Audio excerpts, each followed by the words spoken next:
Senhor nos ajude. Amém. Eu vou repetir essa programação, porque estou fazendo parte assim, especial dela. Segunda-feira, quarta-feira, sexta-feira, domingo de manhã à tarde. Com a graça de Deus, nós vamos continuar. Sexta-feira eu quero ter um culto muito especial, um culto diferente, de muita alegria, muito cântico, e com alguns instrumentos diferentes, não é? E cantando, louvando mesmo a Deus. Eu creio que vai ser um culto muito especial também. Variando, sexta-feira à noite, domingo de manhã, domingo à tarde. Agora, eu não sei, a Rádio Clube está transmitindo futebol, hein? Não vai ter futebol hoje, em Goiânia? Tem certeza? Graças a Deus, né? Então, 15 para as 10 da noite, o programa. E o irmão Vitório está internado para uma cirurgia. E conforme nós pedimos, o irmão Vitório, o diácono, né? Precisa ser acompanhado em oração pelas irmãs, pelos irmãos. Pois bem, uma orientação como resposta, não é? No caso de um irmão ser surpreendido praticando mal, alguma coisa má. Não, de acordo com o que o profeta ensina e a Bíblia ensina, você não deve fazer alvoroço. Toda pessoa que faz alvoroço com o erro dos outros, ela está pecando mais do que aquela pessoa. Se aquela pessoa matou outra pessoa e a pessoa faz um alvoroço, ela está pecando mais do que quem matou. Ele disse: o cristão não faz alvoroço. O cristão não faz alvoroço.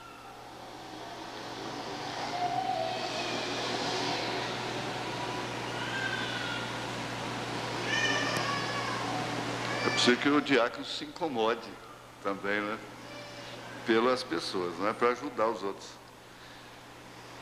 Então passe a mão no seu ombro e faça com que ele, ou faça com ele, com ela, o que você gostaria que ele ou ela fizesse com você, se você fosse apanhada em alguma falta, em algum erro.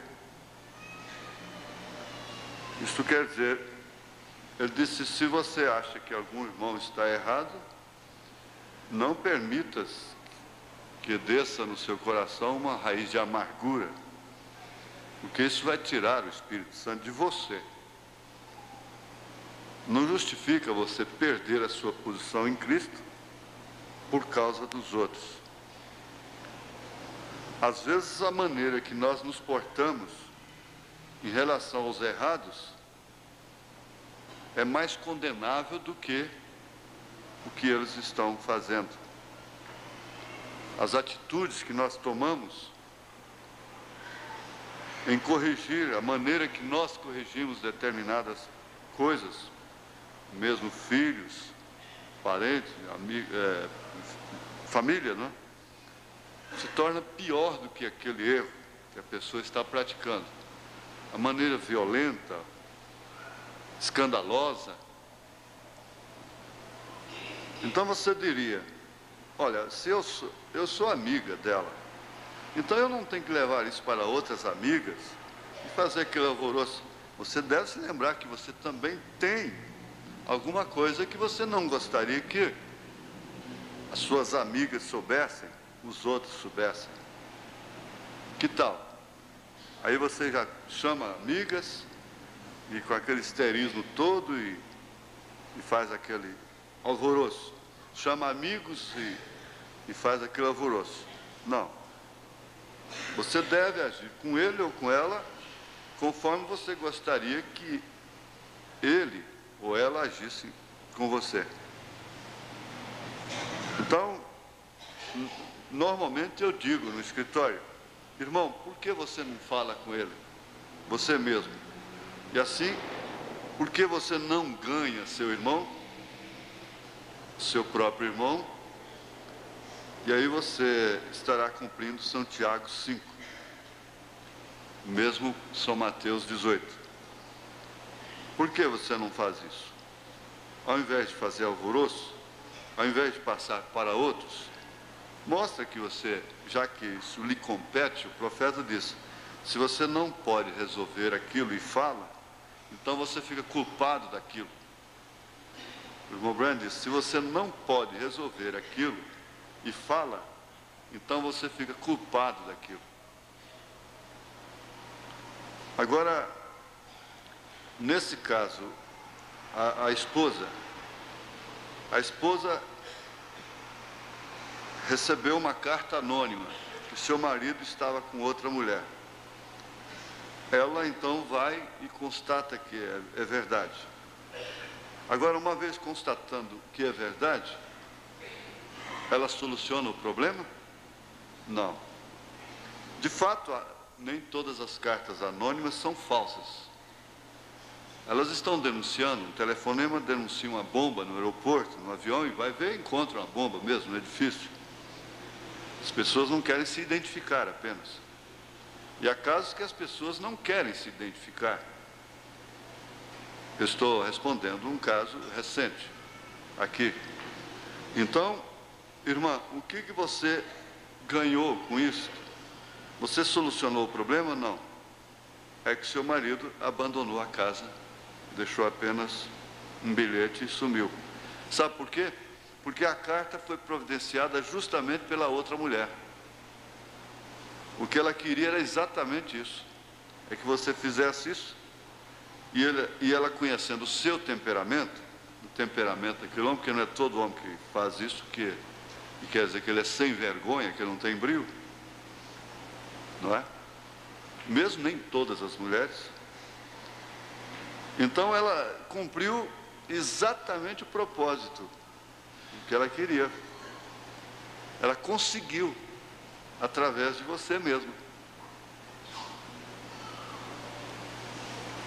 Quer dizer, a irmã está transmitindo uma experiência para a igreja, para as esposas. A própria amante providenciou uma carta anônima, sabendo qual seria a reação da esposa legítima, caso aquilo fosse constatado. A esposa deveria ter chamado o marido, entregado a carta para ele e diz, olha, isso é contigo.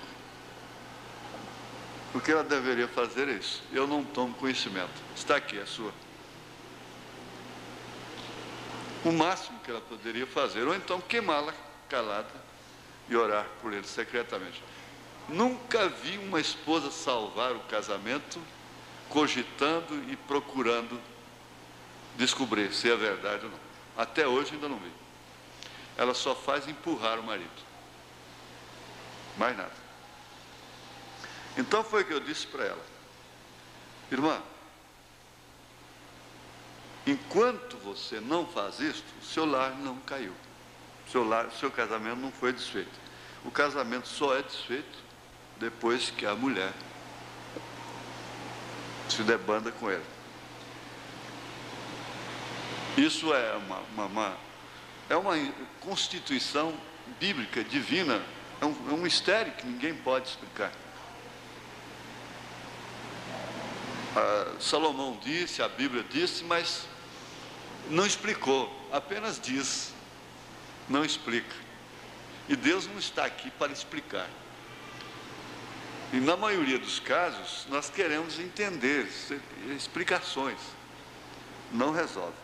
Então, o que eu disse para ela, na experiência de 30 anos mexendo com isto, com esses problemas, desde Brasília, ainda não vi um caso, particularmente, de uma mulher que salvasse o seu lar, o seu casamento, porque botou detetive particular, porque foi atrás, porque fez isso, porque fragou, porque... Fragou, ela é da mensagem. Ela conhece casamento e divórcio, ela não tem direito de repudiá-lo. E aí? Para quê? Só para empurrá-lo mais. Resultado, a própria amante, a própria outra, provoca aquilo sem que ele saiba, para que ele saia de lá mesmo. Lá ele encontra provisoriamente uma atmosfera muito melhor do que a de casa, provisoriamente, bem, por um pouco de tempo, uma provisória atmosfera, né? Um tratamento muito especial durante um período, mas ele não vai gozar nunca da fidelidade da genuína esposa, especialmente se tratando de uma cristã. Nunca. Ele nunca vai gozar daquela fidelidade. Então, essa é uma resposta oportuna, uma orientação oportuna, e nesse caso geral, olha, filha, se lhe compete, se é da sua alçada, se é sua amiga, chame e diga: irmã fulana, você é minha amiga, eu não gostaria que, se fosse eu no seu lugar, você saísse repartindo por aí isso aí com minhas amigas, com as nossas amigas. Eu gostaria, sentiria muito mais sua irmã, muito mais cristianismo, se você falasse comigo, me ajudasse, me abrisse os olhos, você cumprisse a Bíblia comigo. Você estaria sendo minha amiga, minha irmã, estaria obedecendo a Bíblia. Amém? Pois bem. Agora, Apocalipse. Nós temos muito pouco tempo, né, para o Apocalipse. E em cada linha de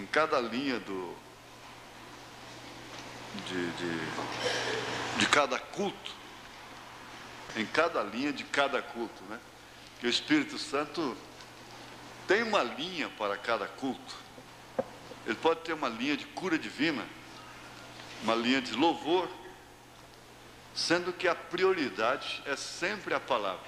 Mesmo os cultos de louvores, nós temos o destaque de um trecho que fica gravado, que desperta muita atenção para a palavra. Apenas o verso 7, verso 8. Versos 7 e 8, de Apocalipse 6. E havendo aberto o quarto selo, porque nós vamos nos basear no quarto selo. E havendo aberto o quarto selo, ouvi a voz do quarto animal que dizia: vem e vê. E olhei, e eis um cavalo amarelo, e o que estava sentado sobre ele tinha por nome Morte. E o inferno o seguia. E foi-lhes dado poder para matar a quarta parte da terra, com espada e com fome, e com peste, e com as feras da terra. Com as feras da terra. Deus, nós nos pomos aqui mais uma vez com essa velha Bíblia aberta. Ela sempre é digna de estar aqui. Nós nunca fomos, como homens, como pessoas, como carne, como sangue. Nós estamos sempre aqui pela graça, pela misericórdia, pela compaixão. E nós queremos bombardear essa condição que nos segura dentro de uma gaiola, às vezes, dentro do egoísmo, dentro dos afetos, dos sentimentos, dentro da razão. Nós queremos sufocar isto, passando por cima de tudo que nós somos, da nossa dignidade, e bombardearmos isso, até criarmos uma tempestade maior do que essa tempestade infernal. Em nome de Jesus Cristo, pelo teu poder, nos ajude nisso, porque isso não pode ser feito pela carne nem pelo sangue, muito menos pela emoção, pela sensação, pelo dom natural, em nome de Jesus Cristo. Amém, Senhor. Amém. Assentar-se. Nós poderíamos encabeçar o estudo dizendo: o falso vem primeiro. Sempre o falso vem primeiro. E isso serve sem dúvida de um alerta, de um sinal. De um sinal. Gamaliel deixou bem claro naquele conselho que haviam aparecido outros no seu próprio tempo. Ele tinha a história, e a sua história contemporânea, a história da sua época. Inclusive ele citou um caso lá de 400 que por fim se debandaram. Ele disse: se isso for de Deus, permanece. Se não for, então isso desvanece, isso vai acabar. E deu até exemplos de coisas assim que surgiram, que vieram na frente, que vieram antes da verdadeira aparição, da verdadeira primeira vinda do Senhor Jesus. Notemos que Deus reservou um segredo dentro do sétimo selo, e esse segredo se refere claramente, notadamente, sem dúvida alguma, o que quer dizer, indubitavelmente, o dia e a hora da vinda do Senhor. Porque isso não poderia ser, de forma alguma, mistificado, falsificado. Não pode haver. Por isso, irmãos, todos esses mistérios que surgem por aí, em grupos da mensagem, formando mistérios sobre a terceira puxada, os 7 trovões, implica tudo nisto. Implica tudo simplesmente nisso. O dia e a hora da vinda do Senhor. Quer dizer, nós temos estudado isso. E o profeta chega a perguntar: vocês se recordarão quando Satanás vier entre vós, injetar aquele veneno secretamente entre vocês, alguém que ele usará para injetar um veneno? Será que vocês recordarão disto?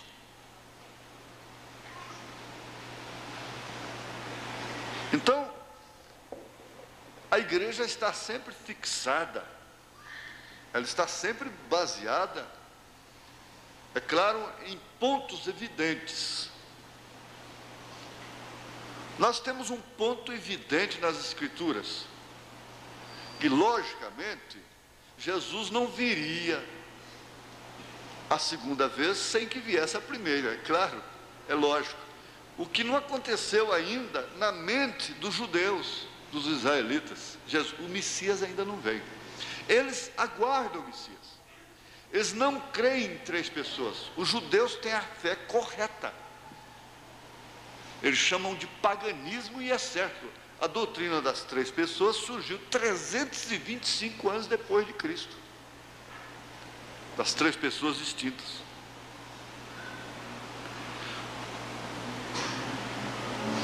Em relação ao verdadeiro Deus e ao próprio Messias que virá na concepção dos judeus para instalar o seu reino, ele não é uma segunda pessoa.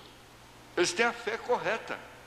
Um rabino falou isso para o irmão Branham, disse: vocês são pagãos, vocês dividem Deus em 3 partes. O profeta disse: não, eu não faço isso, rabino. Agora eu quero que você me mostre. Ele disse assim: quando o Messias vier, o que ele será na terra? Ele disse: Deus, Emanuel.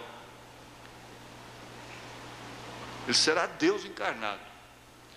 Aí ele chegou no canto da parede. Ele disse: me mostra onde Jesus falhou em ser esse Messias. O rabino começou a chorar. É um mestre judeu, né? Judaico, né?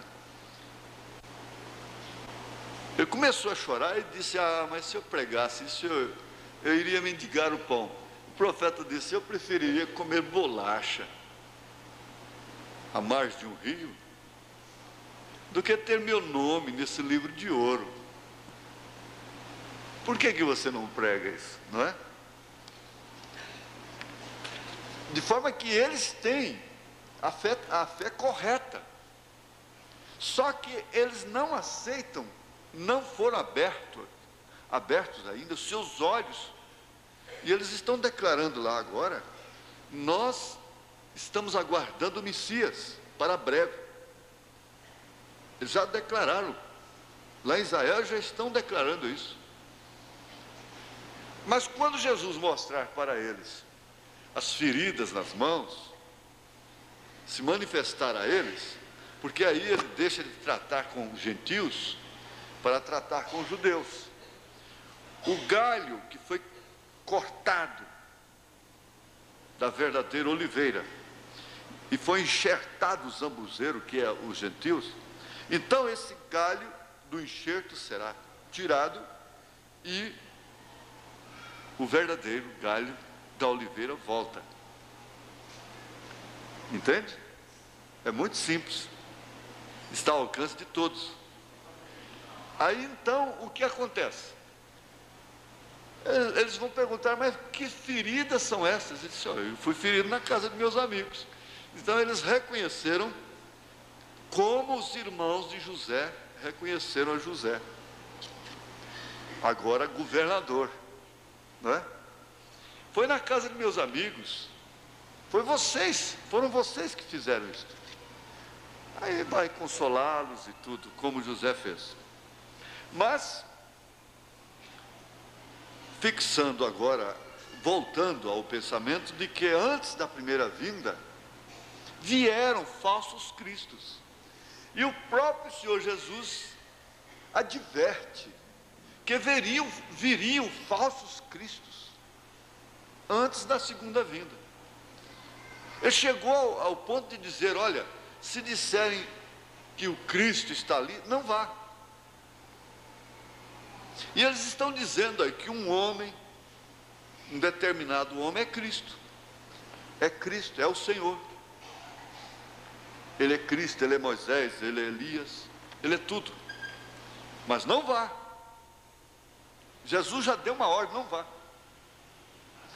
Porque quem vai não tem a revelação de que quando Cristo se manifestar, porque Jesus vai manifestar novamente na terra, ele vai cruzar novamente esse caminho, mas na igreja, em sua plenitude na igreja. Então isso se cumpre o mistério da piedade, que é Cristo em vós, é Cristo em você. Então o Cristo está ali, não há esse tipo de doutrina. Esse não é um ponto nosso, isso não é uma estaca da igreja, de forma alguma. Nós temos dois pontos fundamentais para justificar a nossa fé: a primeira e a segunda vinda de Cristo. É claro, como a primeira teve um curso com o precursor, a segunda tem um curso com um precursor. E o que justifica a nossa fé, formando o terceiro ponto, é a ressurreição de Jesus Cristo. Nós temos uma justificação da nossa fé. Não é bem uma justificativa, é uma justificação. O que quer dizer? Ele justifica a nossa fé. Porque Paulo não usou que a ressurreição é a justificativa da nossa fé. Paulo usou que a ressurreição de Cristo é a justificação da nossa fé. Amém? Pois bem, então nós vamos começar aqui no quarto selo. Vocês que gostam de anotar, parágrafo 78. É muito bom isso. Eu ponho esse termo grifado com azul, esse assunto grifado com azul. Então, a hora que eu encontro um grifo em azul aqui, está relacionado com isso. 78, 78, quarto selo, 78. Vamos ver o 78.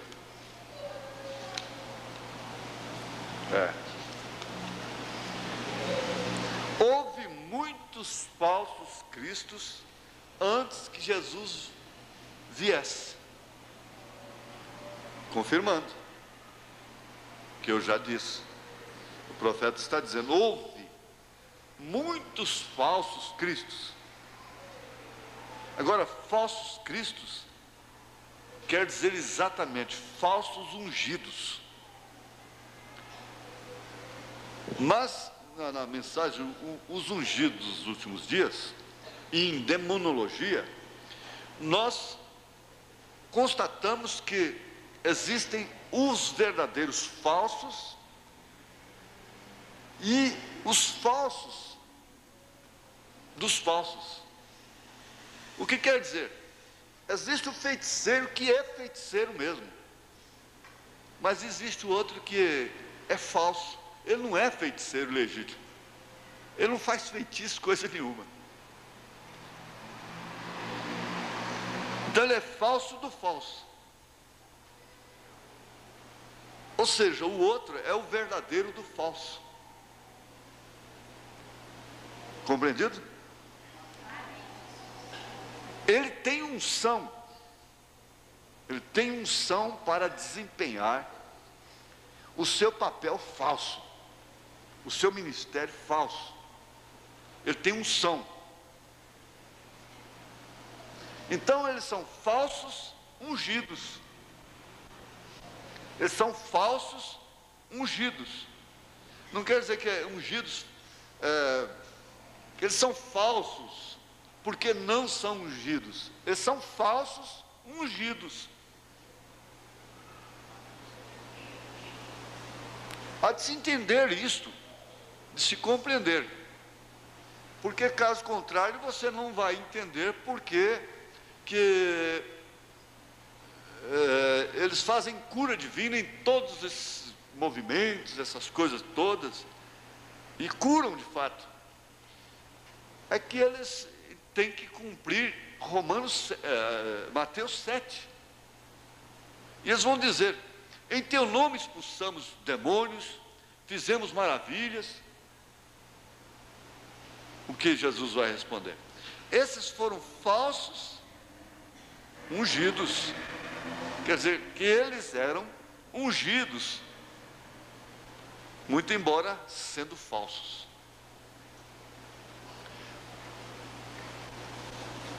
Eu sou meio implicante, né? Mas eu gostaria, assim, de dar mais um pouquinho de implicância dos diáconos. Quando você vê duas mocinhas saindo assim, virando as costas para o auditório, você sabe que ela é filha de crente daqui que está sentado aqui. Acompanha, um diácono acompanha. Ou dois mesmo, acompanha elas, vê o que elas vão fazer. Fiquem mais assim, mais ativos aí nesse corredor também. E vocês vão ajudar os seus pais. Não é?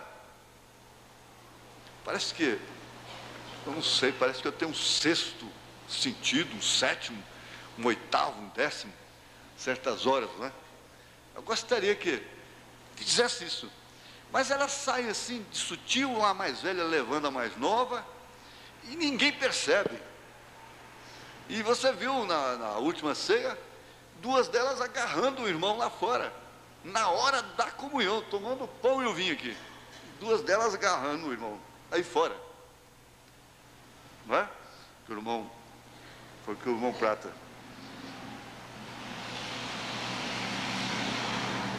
O falso vem primeiro. Houve muitos falsos cristos antes que Jesus viesse.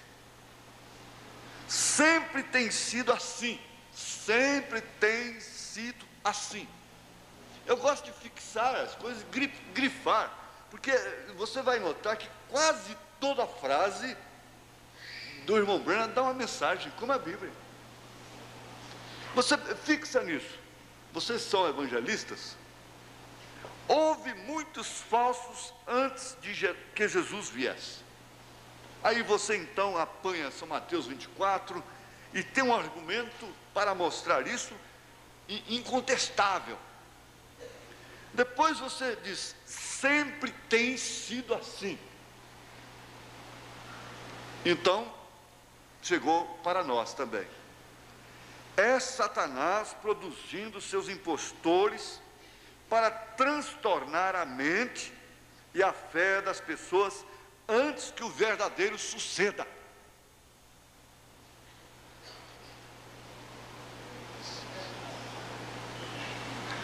O que é isso? Todo transtorno, todo alvoroço, toda coisa que surge, toda coisa que vai surgir, tudo que está acontecendo, que você sabe e que você não sabe, aqui dentro, lá fora, no mundo, na cidade, no país, nas igrejas, na igreja, tudo que você sabe de negativo, de que poderia causar confusão, é Satanás produzindo seus impostores para transtornar a mente e a fé das pessoas antes que o verdadeiro suceda. Olha, eu quero fazer menção, Deus sabe disso, por quê? O diabo quer transtornar a mente de cada pessoa aqui, de cada pessoa que congrega aqui neste lugar, nesta igreja. Quer transtornar a sua mente para assim você sair daqui. Porque tanto você sabe que o diabo conhece, ele sabe perfeitamente.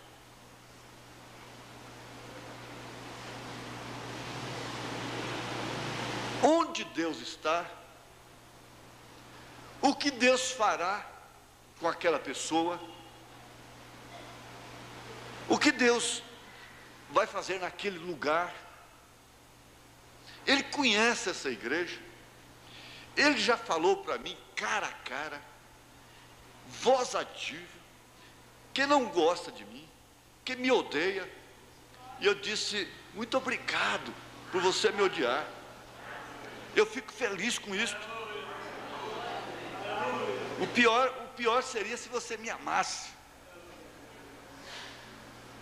Quantos homens seriam tão felizes se determinadas mulheres nunca os amassem?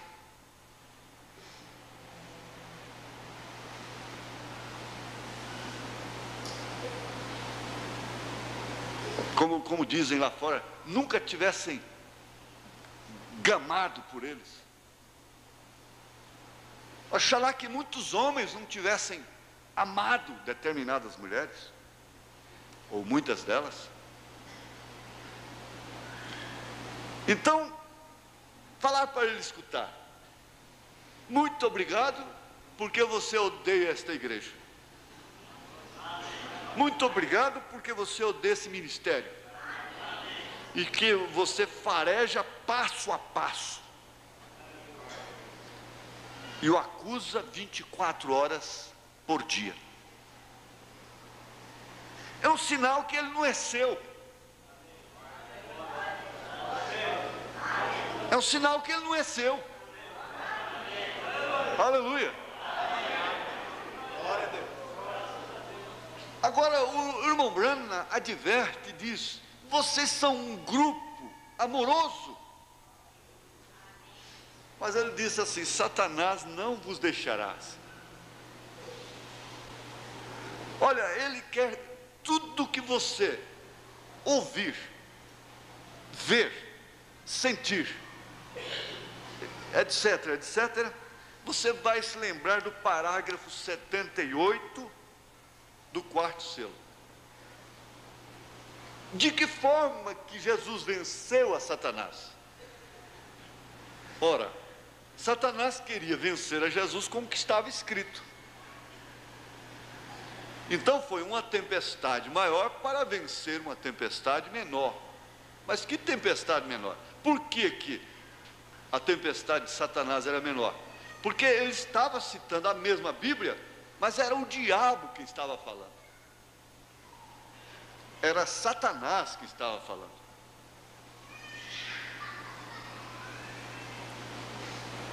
Jesus citou menos coisa, apenas uma sentençazinha das Escrituras, e venceu o diabo, porque era Jesus que estava falando.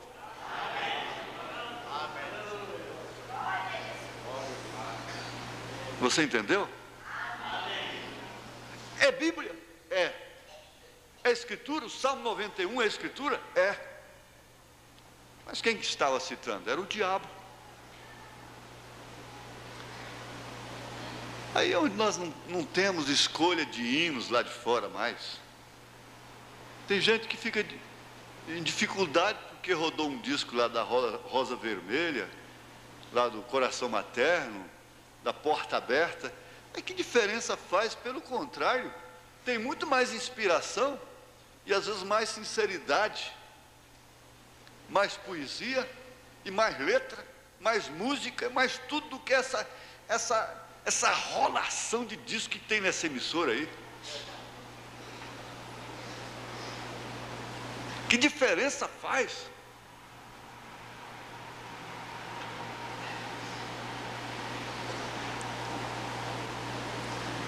Eu acho que esse é um ponto para se guardar. Estou dizendo o nosso relógio. Eu tenho apenas 7 minutos, certo? De resto, isso é brincadeira. Eu estou com apenas 7 minutos de resto. Parece ser brincadeira esse relógio. O irmão Joaquim aplicou um negócio que dá taquicardia no relógio. Para mim obedecer mesmo, eu só tenho 7 minutos. Já só 6. Só de falar no relógio já perdeu um. É Satanás produzindo seus impostores para transtornar a mente. Às vezes eu fico pensando, será que eu não estou doido? Não. Tem hora que eu penso, será que eu não estou doido? Escuta, será que eu não morri?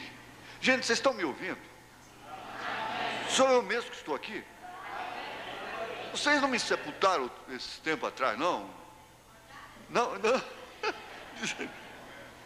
Mas você pensando bem, tem hora que você pensa a mesma coisa. Será que eu não estou doida? Será que eu estou no raciocínio certo? O que é que está acontecendo? E você conhece apenas uma linha que faz contato. Uma linha que faz contato. Que não te deixa perder esse contato. O irmão Brana fala de um menino que estava ali assim com um carretelzinho na mão, uma latinha de linha na mão, e todo mundo olhava para lá, ninguém via nada. Mas o que esse menino está fazendo aí? O que está fazendo? Eu tenho uma pipa, tenho um papagaio, né? A gente fala aqui papagaio, uma raia, na ponta dessa linha. Mas como você sabe? Sumiu de vista. O vento levou e ele deu linha demais. Vento muito forte lá no deserto. Ele disse, mas como você sabe? Ele disse, pega aqui. Aí pegou na linha, sentiu o contato. É verdade. Aí passa telegrama. Sabe como é que é, né? Corta uma argolinha de papel, põe assim, manda telegrama, ela vai até lá no cabresto da raia. Telegrama, oração, lá até lá. Aleluia!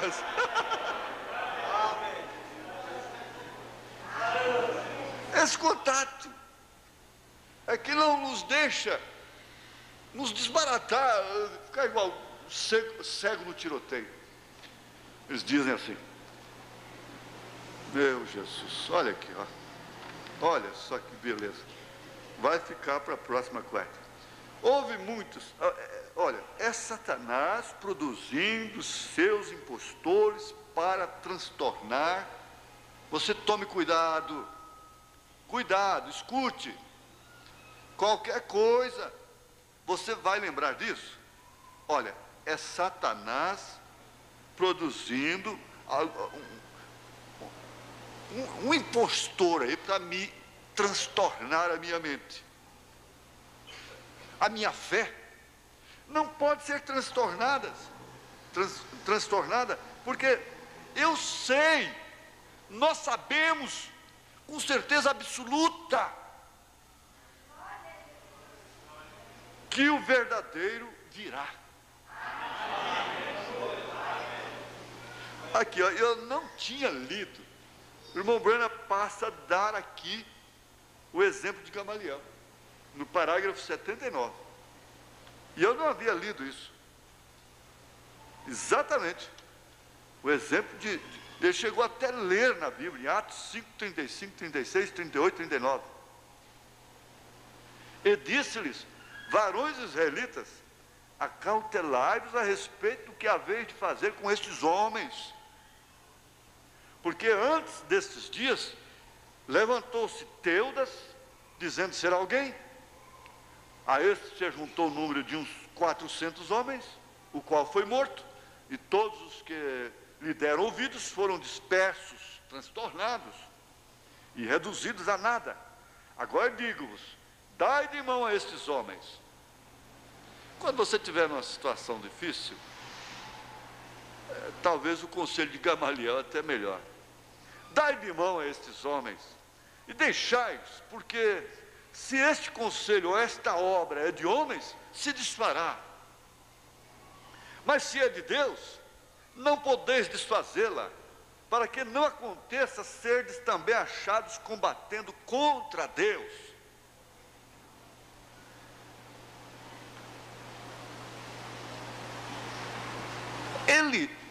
O próprio inimigo tem reconhecido isso. Fala, não, tem uma coisa, acontece tanta coisa, passa tempo,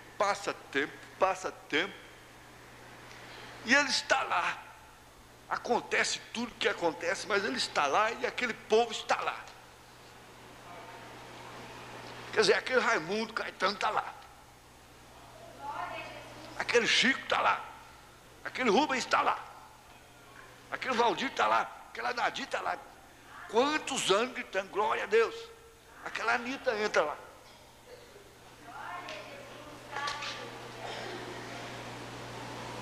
Ela está lá.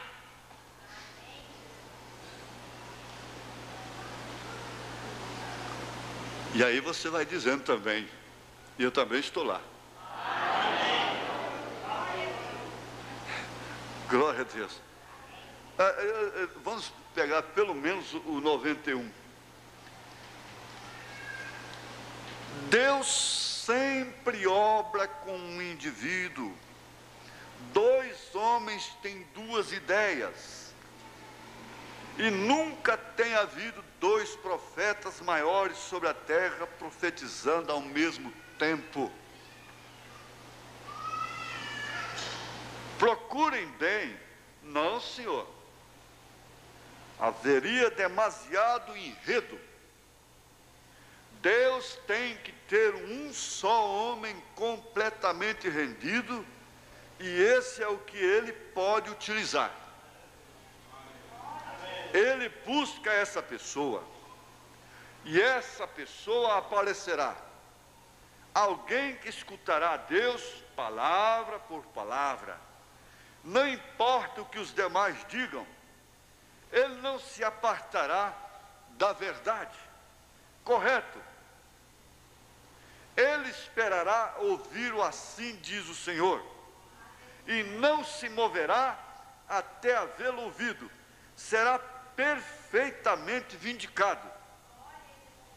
E este homem não permitirá, através de seu ministério, que as mentes dos eleitos sejam transtornadas pelos impostores.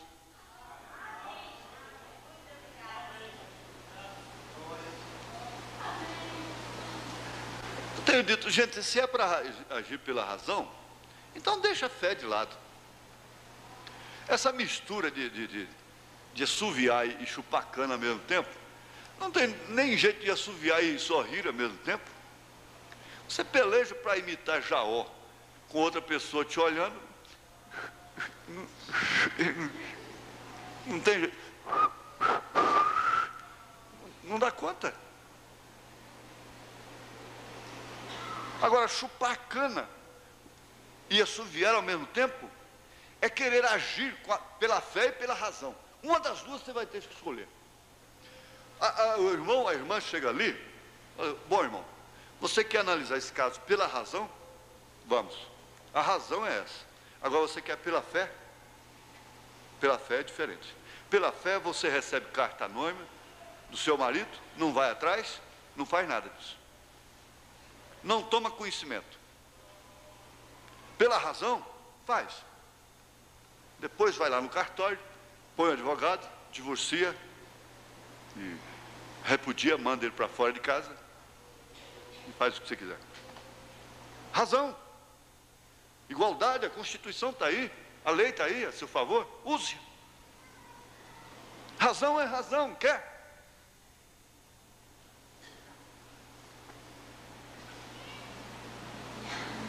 Nunca, absolutamente nunca. Esse é o tempo da plenitude da razão.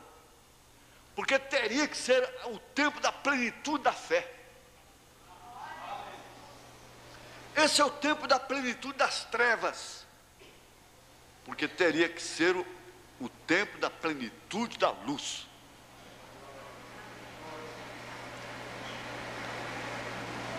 Em os dois extremos teriam que estar plenamente evidenciados em seu apogeu final.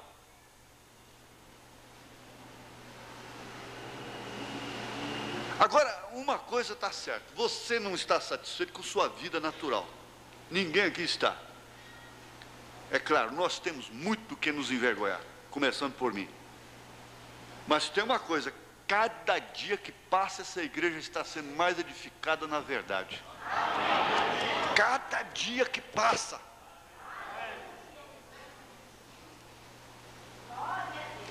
Se ouvir todos os dias, se ver todos os dias, essas imagens da televisão, essas pessoas da televisão, o caráter delas, o espírito delas, vai tomando conta da personalidade da pessoa.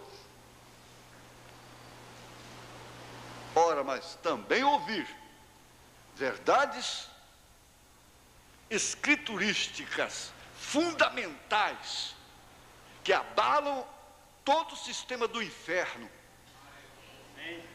Ouvir, cantar esse Jesus Cristo, cantar a Ele, louvá-lo, no espírito que vocês louvam, ouvir o que vocês ouvem, e no espírito que vocês ouvem, isso vai implantando uma coisa, dando uma formação muito especial, muito característica para a alma, para o espírito. É isso que tem acontecido.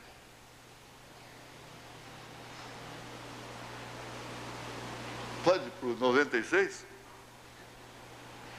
Porém agora, 96. Porém agora se apresenta a era da águia.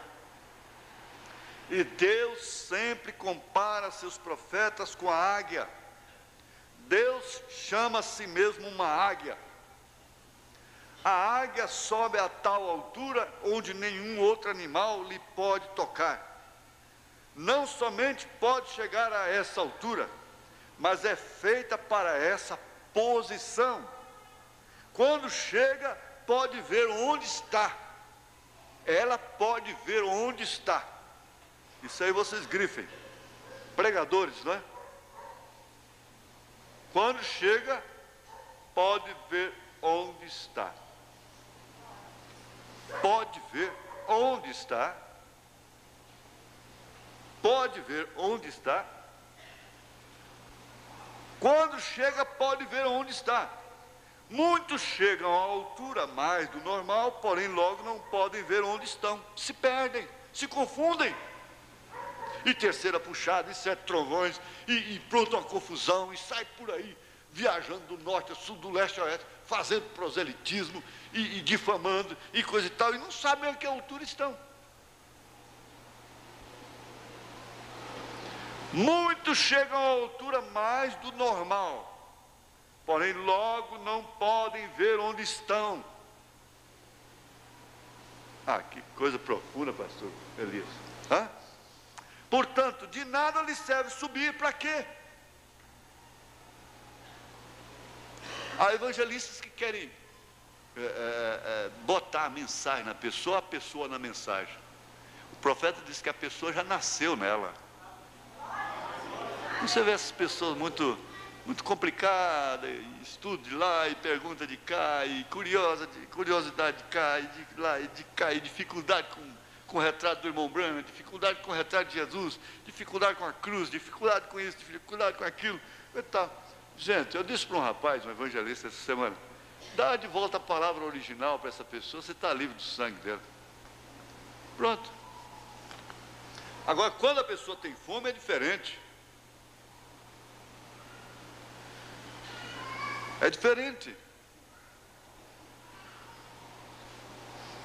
Para que botar, para que levar certas pessoas a certa altura? Só para... Portanto, de nada lhe serve subir. É o mesmo que botar pérola no focinho de porco. Se um corvo ou um falcão tratasse de subir com a águia, se desintegraria. Tem que estar preparado para esta pressão. Há uma pressão especial. Você diz, mas como é que esse homem aguenta? Como essa mulher aguenta? Você tem uma constituição especial. A igreja tem uma constituição especial para sofrer. Eu estava dizendo para um irmão de fora que vem tratar negócios, de assuntos, de acontecimentos por lá, para me ajudar. Eu disse, escuta, irmão, afinal de contas a igreja não vai sofrer o que nesta era? Porque sofrer a inflação, a recessão é o país todo. O mundo todo está sofrendo. Os ímpios e todo mundo. A igreja vai sofrer o quê? Não pode sofrer um caso do irmão, não pode sofrer um caso de ninguém, não pode sofrer... Está como Israel lá.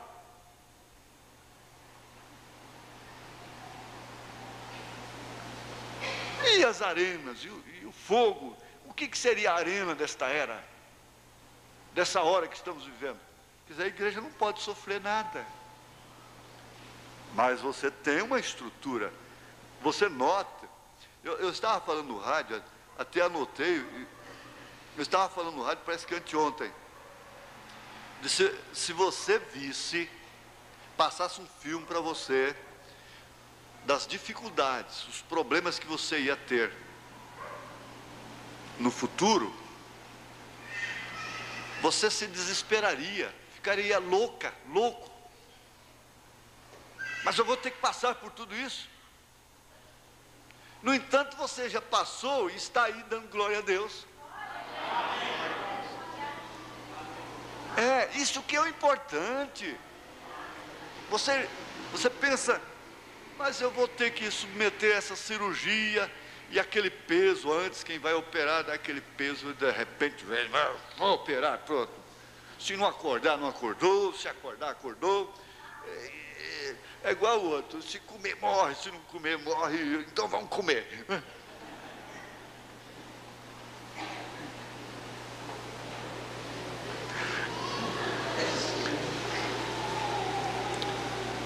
Então tem que haver uma estrutura. Você tem estrutura para sofrer.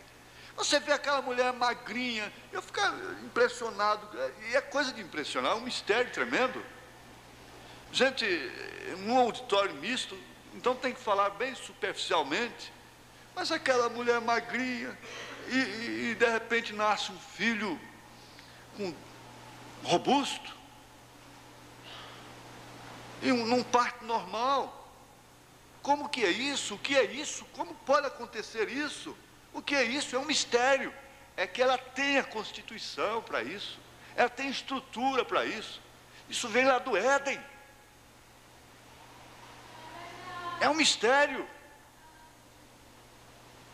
Se fosse um corpo estranho, fora de um nascimento natural, ela morreria.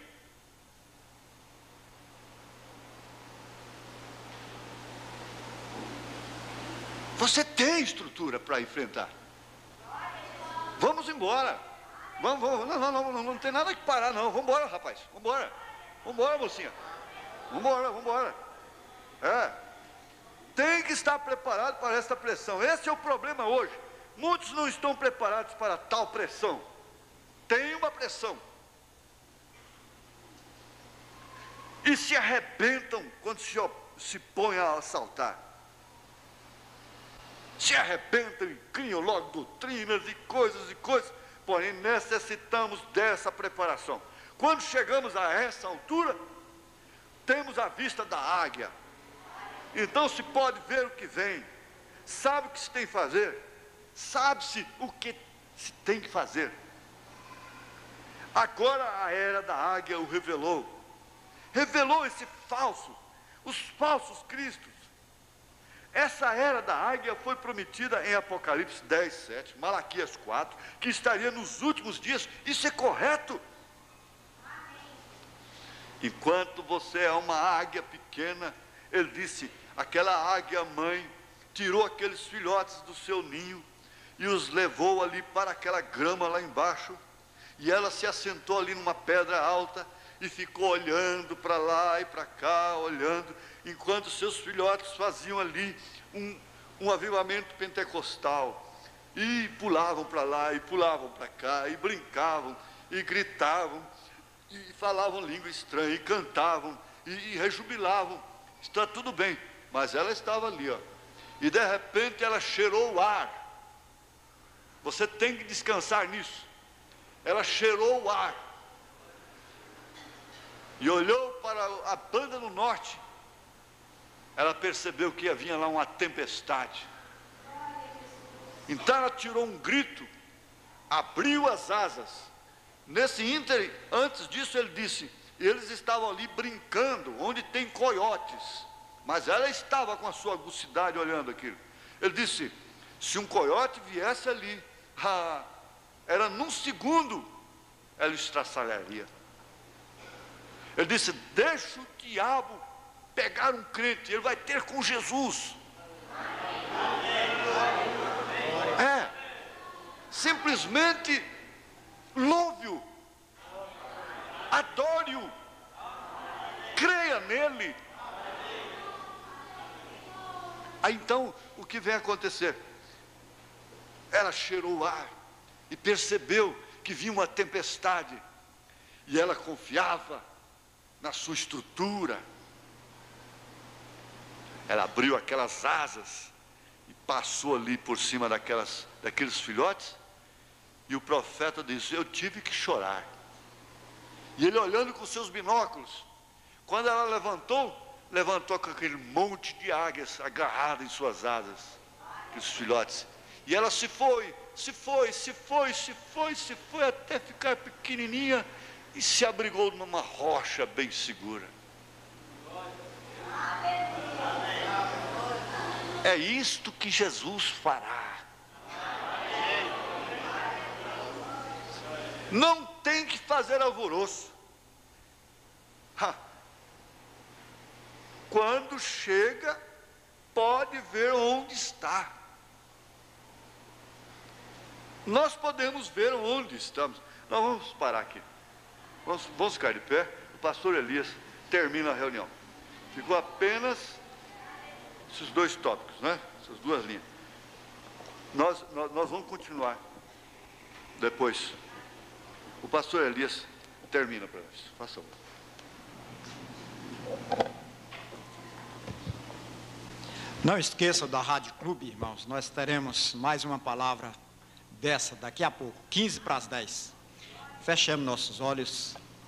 Senhor Deus, ao ouvir esta palavra, nos traz inspiração, Senhor, de crer mais e mais no que diz tua palavra. Se vós estiverdes em mim, minhas palavras estiverdes em vós, pedireis tudo o que quiserdes.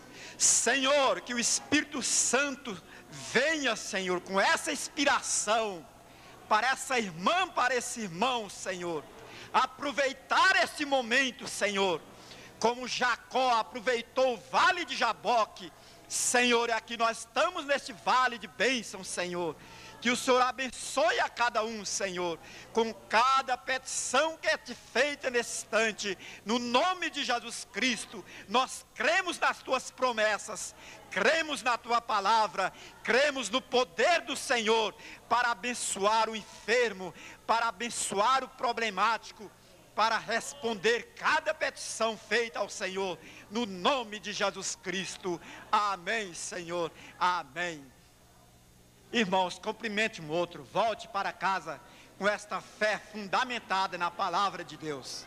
Deus abençoe os irmãos no nome de Jesus Cristo.